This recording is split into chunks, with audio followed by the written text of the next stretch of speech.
Sunny day in London. We're keeping it ghetto and glitzy today. From Gucci to back alleys in Brick Lane with the YouTube champion. We're in Brick Lane. I love this place. I can't lie to you. Many a night I've been down here getting drunk and then going to the bagel shop, which I know you know, the famous bagel shop, for a nice salt beef bagel. Can't go wrong with that salt beef bagel, especially after you've had a couple of pints. I love this.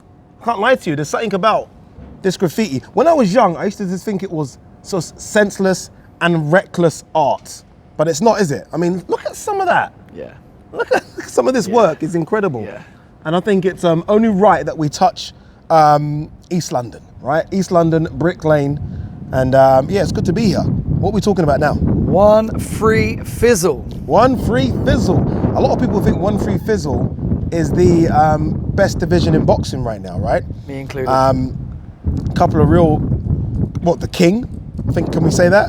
Are we against that right now? No, he's undeniably Loma's the king, right? And then you've got people that want that throne. A lot of young, hungry guys that want that throne. And then you can't forget the crafty vets, the Richard Comeys, the Linares, the Luke Campbells, mixed in with them as well. So it probably is, in terms of the mixture, probably the best division. And their styles of fighting as well.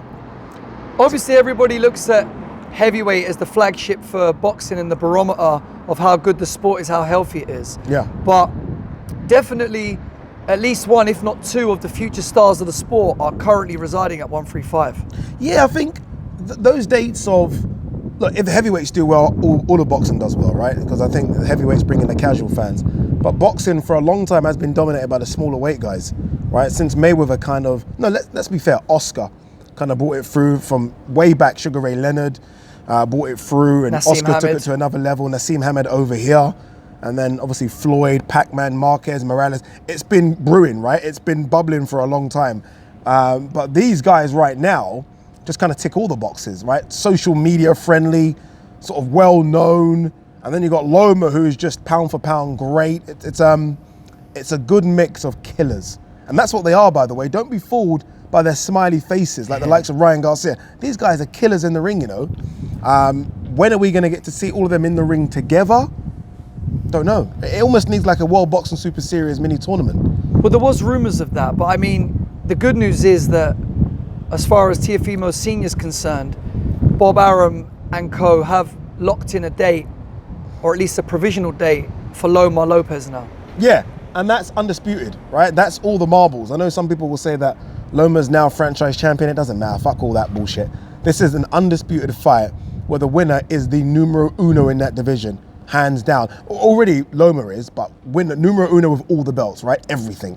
And if Loma wins, I think he will, and we'll talk about that in a minute, but if he wins, what next for him? It's going to be a question mark. I mean, what's there to achieve?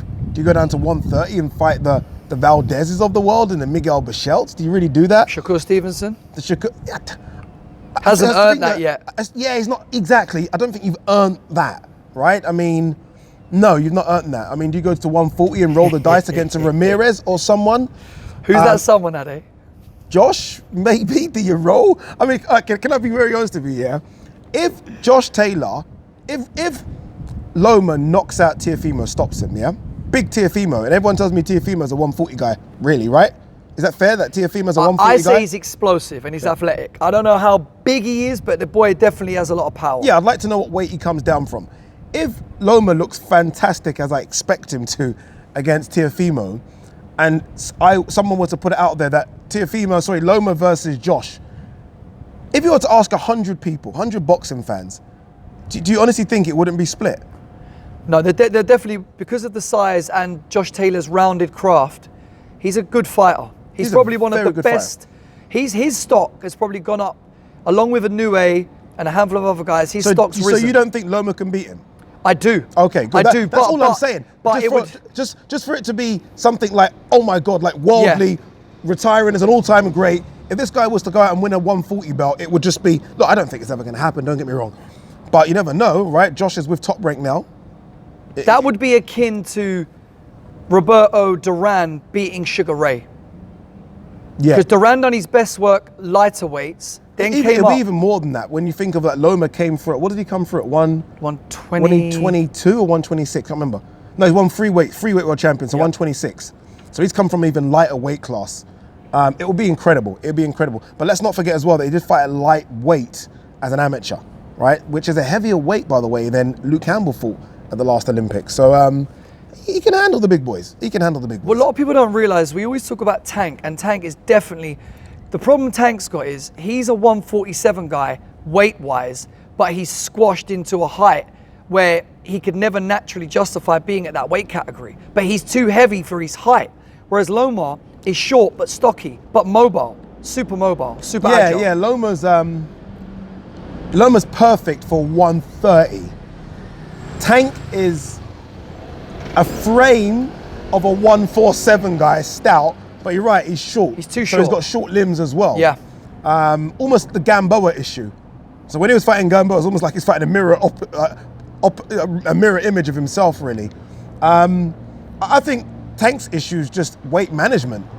And it must be difficult, right? I mean, you go for a camp, you kill yourself, your body's put through everything to kind of squeeze into a weight class.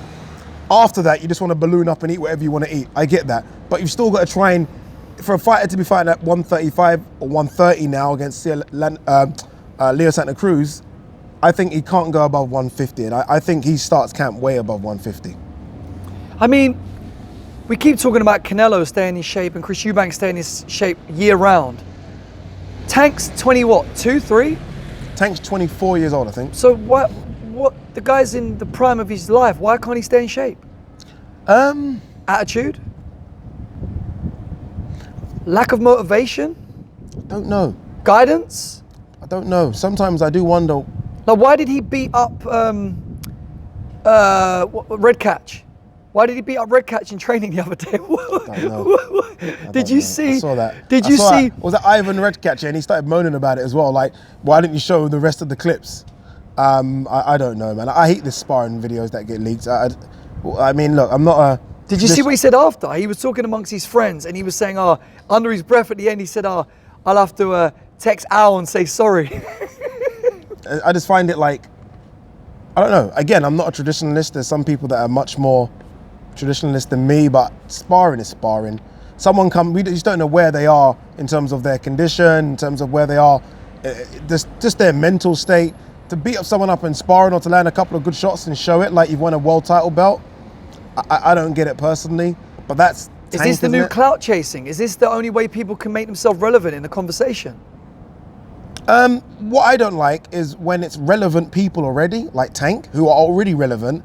Why do you need to show us a footage of you beating up can't pronounce his name, Redcatch, that's lost a few times already? Like, what do you get out of it? If it was that he stumbled Loma, then oh my God, okay, look, show us the clip. Why are you showing us? Well, the claim to fame was that because obviously he's operating at a lighter weight and Redcatch is 147. But if we're being fully fair, there were a few rabbit punches in that exchange, and we've just said Tank walks around at least 140 something, if not 150 something. Yeah, I just don't like it. I just want to see Tank be who I think he can be in a boxing ring, and that's a very good fight at 130, which is his next fight, a fantastic fight at 135, and eventually a guy that can start mixing it with the guys at 140. That's it for me. Whether he gets there or not, I don't know, but he definitely has all the ability to get there. There's no doubt in my mind. I mean, forget all his antics outside the ring. We all have our issues outside of life, right? That is not shown to the world. Forget all that crap, because we all go through bullshit. When he's in the ring, just turn up and be your best. And it wasn't that great last time out against Gamboa. Got the win, right? But it wasn't great against Gamboa. So let's see what he can do against Leo Santa Cruz. So if Loma's the undoubted king of this division, and we need to rubber stamp that with the unification with Lopez, I'll play along. Let's say Lopez loses. He's a young kid. As long as he doesn't get destroyed, i.e. knocked out badly, he'll come again. There's many matchups to be made in that. We need some, Robin rounds going on in that division. Yeah. Look, no shame in losing to Loma.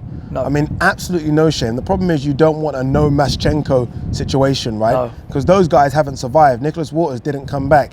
Rigondeaux, let's be honest, hasn't come back. You don't want that. You want a competitive performance. You want a Luke Campbell performance. whereby Luke Campbell now was being lined up for Ryan Garcia, a big money fight for an interim title. So you want that. There's no shame. Lopez is super young. Lopez, I think, the youngest out of them all. Could be wrong here. I do think he's younger than Ryan and Devon. Someone might want to fact check me on that, but I think he is the youngest, and he's the only legitimate champion out of them all. So as much as they all talk, he's the one that has a legit belt at 135. He's the only married man at 22 He's the only as well. married, is he? So he's sorted, right? Settled life. In theory. His dad, yeah, settled in theory, yeah, for all the married men out there. His dad's behind him fully. Beat Richard Comey last time, and Richard Comey was legit, stopped him. He's legit. He should be talking like the way Ryan and Devon talk, but he doesn't. He just wants a fight against the best pound for pound fighter in my eyes in the world, and he's going to get one soon. So on the calendar, both sides of the pond, the fights that we've all been waiting to see are Joyce Dubois, Usyk Chisora, AJ's next turn against Pulev, Fury Wilder, free. Pursoon versus Taylor rematch. But now, Lopez Loma was always at the top of the tree regarding priority of this. Outside the heavyweights, it's the biggest fight in boxing for prestige. No, for me, all those fights you just mentioned, it's my numero uno of all of them. Agreed for me personally, but for the casuals, they wouldn't be going to that as the go-to fight. But that's a problem with boxing. Yeah. Because Loma should be a major star, right? I mean, you speak to any boxing fan about Loma. I mean, we were speaking to Cynthia Conte earlier this morning, and her eyes lit up when we said Loma. Do you know what I mean? He does that to you. He's like our Messi of football, where you just like get the ball and you don't know what's going to happen. That's Loma for me. That's exciting. He is. And you think of what Messi gets, all the accolades and the greatest footballer of all time. You know, Michael Loma, Jordan. Yeah, exactly. Does something a bit crazy. The Kobe Bryant kind of, crossover. That's Loma in boxing. It's special, and that's why I get excited when I talk about him. So I do want to see him in against a young, hungry, unbeaten, no miles on the clock fighter who can punch. He's literally, Loma's taking all the risk here. Yeah. If I'm honest, I mean, Teofimo's got nothing to lose, and I hate saying that because it shouldn't be the case, but he's got nothing to lose. It's almost a free swing. If Loma loses, then it's going to look, the first young, hungry, unbeaten, you lost to. So, can't wait for it, man. It's got me excited. I can't wait for it. When are they saying? October, November, or September? Or Lopez Senior, I believe, said Bob Arum was saying potentially first week of November. Interesting. Let's see. He did say as well, as a caveat to that he told Bob, under no uncertain terms, he wants 8 weeks minimum with his son in training camp. His son will need 8 weeks because he's clearly a big boy, and he definitely needs to shed a couple of pounds. He's very stocky, and it's not the kind of guy who looks like he has to shed fat. I'm not saying that. No, he's carrying muscle. Yeah, he's carrying muscle. He has to shed muscle. He looks thick. I saw him doing some crazy pull-ups the other day. Muscle ups. Yeah, muscle ups, and I thought, he's a big boy, strong boy. But Loma can do that with one finger. Bruce Lee type. It's Bruce Lee versus Jackie Chan in that sense. Yeah. But I mean, you say obviously compared to Devin Haney and Ryan Garcia, he's not as trash talky online, but he did have a little bit of needle with Loma in the last 24 hours. So he was face masked up outside MSG in New York. So there's a big difference there. There's a big difference. And sorry to interrupt you there. He's trash talking someone he's actually scheduled to fight. Thank you. I'm all for that. Thank you. No, you want to trash talk someone that paper's signed, we're going to get it in the ring and solve this like men. Why are people trash talking people that there's no signature, there's no negotiations, management haven't been talking, promoters don't know what you're talking about, different broadcasters. What's that? That's like girls, that's handbags as they say over here. Yeah, they say that in America as well, handbags. Talk. Yeah, it's just ridiculous, man. It's small talk. Teofimo is trashing someone that in 3 months' time, he has to prove.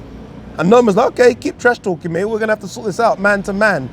Mano mano, as they say. But all the other one is just trash talking each other when it's not going to happen. So Ade, I mean, you don't have a crystal ball, and you're not the oracle as such. Well, you're the YouTube champion. I'm YouTube champion. Though. There's a slight difference. Out of the 3 prospects, I won't include Tank because he's not a 135 officially.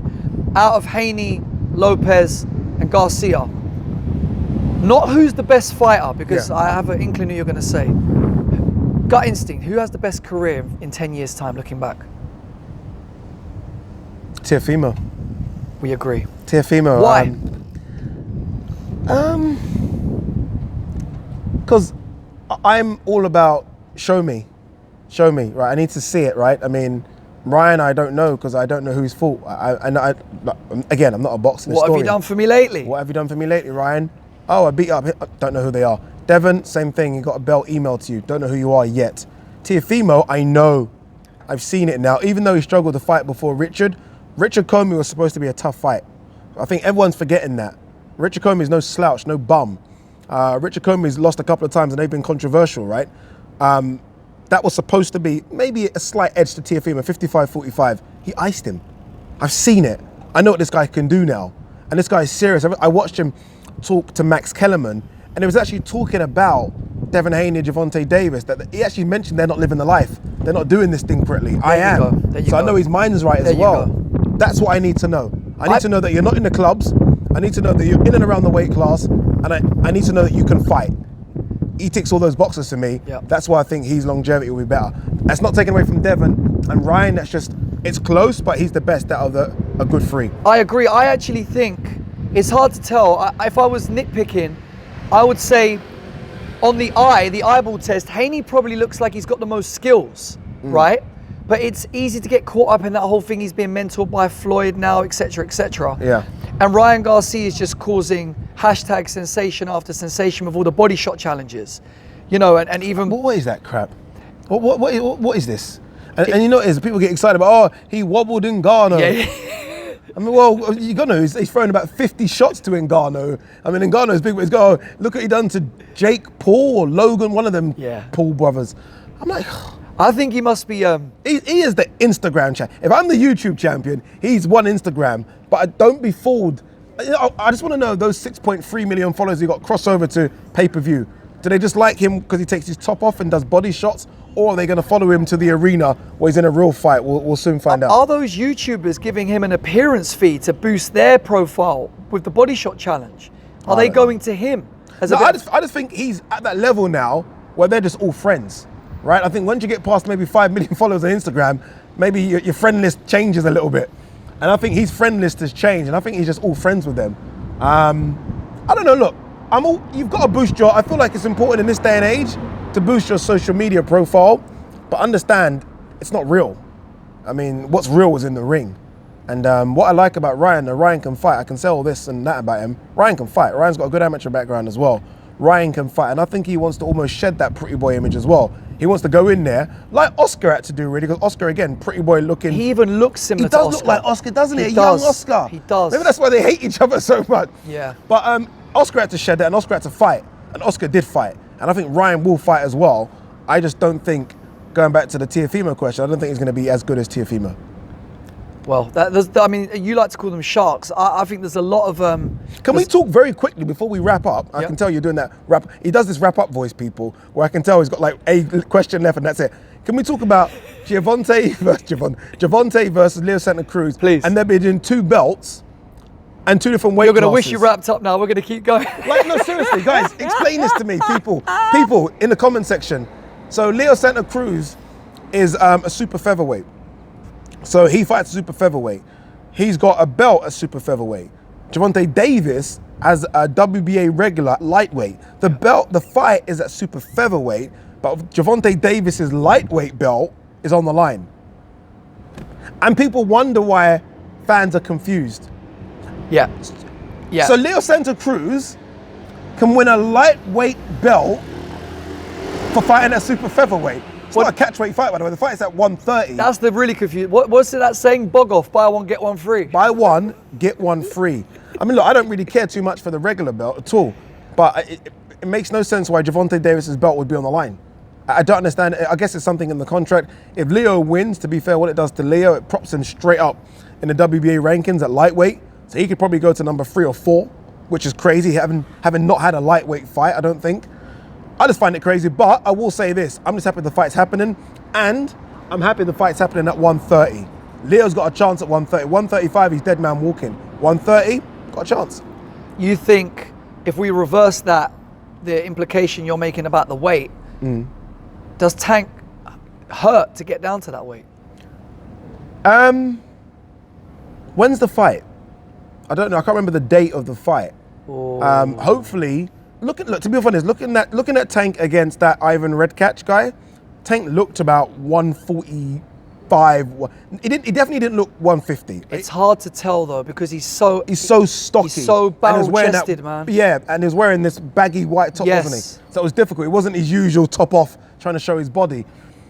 Look, Tanks, I think, only missed weight a couple of times. Like, if I'm wrong, I could be wrong here. I think he's professional enough to get down to 130. I think he'll get down to 130. But does it drain him though? Shouldn't. I mean, he's not had that many fights at 135. He's used to getting down to 130. Does he go from a tank down to an armoured vehicle?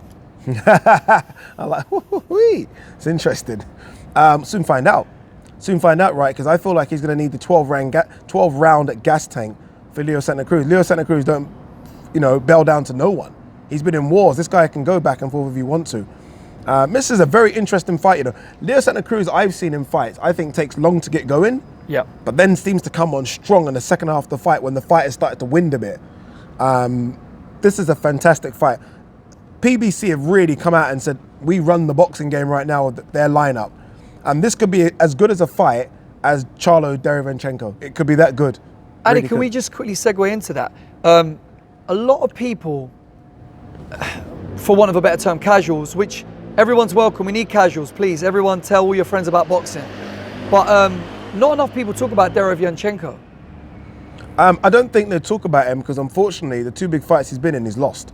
And they were both tight fights. But he's lost. That's the issue, right? Everyone seems to remember the winner rather than the loser, whereas we remember what he did to Danny Jacobs in that fight and to GGG in particular.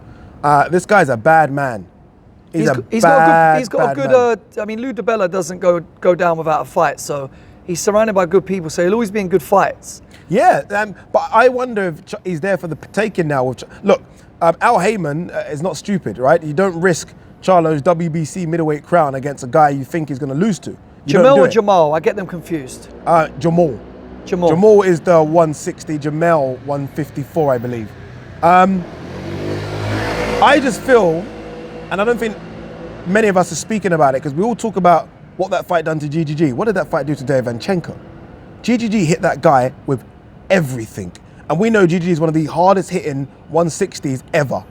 Danny Jacobs, big Danny Jacobs hit him with everything. So this guy's been in 2 wars. That was his sparring partner, you know that? This is it. Danny Jacobs. So this is it. Jacobs is just a bit too big for him. Just a bit too big for him. That was it. And Golovkin put him down in the first round. But then, again, I mean, this guy nearly got Golovkin out of there. He's busy, man. We've never seen Golovkin hurt like that. No, he's a busy guy. You know, you were talking about pressure fighters. Yeah. He has probably got to be one of the most consistent and calculated pressure fighters. It's an interesting matchup. If Jamal doesn't damage him early, it's a long 12 rounds. It's a long 12 rounds. And the only good thing is I think Jamal's a better mover, obviously, than Golovkin. And I think he's a better mover than Danny Jacobs as well. So I think he's going to rely on his movement a lot, which might not be so fan-friendly, but I think he's going to rely on that a lot. Because let's be honest, he didn't look good against Kobarov at all. And Kobarov, although different in his style to Derevyanchenko, is very game and very awkward as well. And I think if Kobarov can give you problems, then Derevyanchenko is a fucking nightmare. I just think they might be getting Derevyanchenko at the right time. Does Charlo hit as hard as Triple G? Absolutely not. Even this faded version of Triple G? Absolutely not. Absolutely not. So we know that Derevyanchenko is going to stay there for 12 rounds. He's battle hardened. Yeah. But it's not really about Charlo doesn't hit as hard as GGG. Yep. It's Charlo's speed and timing, I think, is a bit better than GGG. You think he knocks him out? So it surprises you. No, I just think he might land something that Derevyanchenko don't see. Because he's quite flash and his timing's very good as Charlo. I think we've forgotten how good both Charlos were because they've had a little blip. His timing's very good. So I think he could land something. That surprises Derevyanchenko and get him out of there just more from what you don't see. Hurts so you're more predicting than what you see. a potential TKO KO? Late, very late KO. 11. Interesting. I'm wondering if Sergey gets third time lucky. Nah, no chance. You think unless he knocks him out, you think Al Heyman's letting that belt disappear off Charlo's waist and giving it to Derevyanchenko? Absolutely not. No chance. YouTube champion. YouTube champion, my friend. Say it how it is. Say it how it is. All right, let's wrap. Wrap. Peace.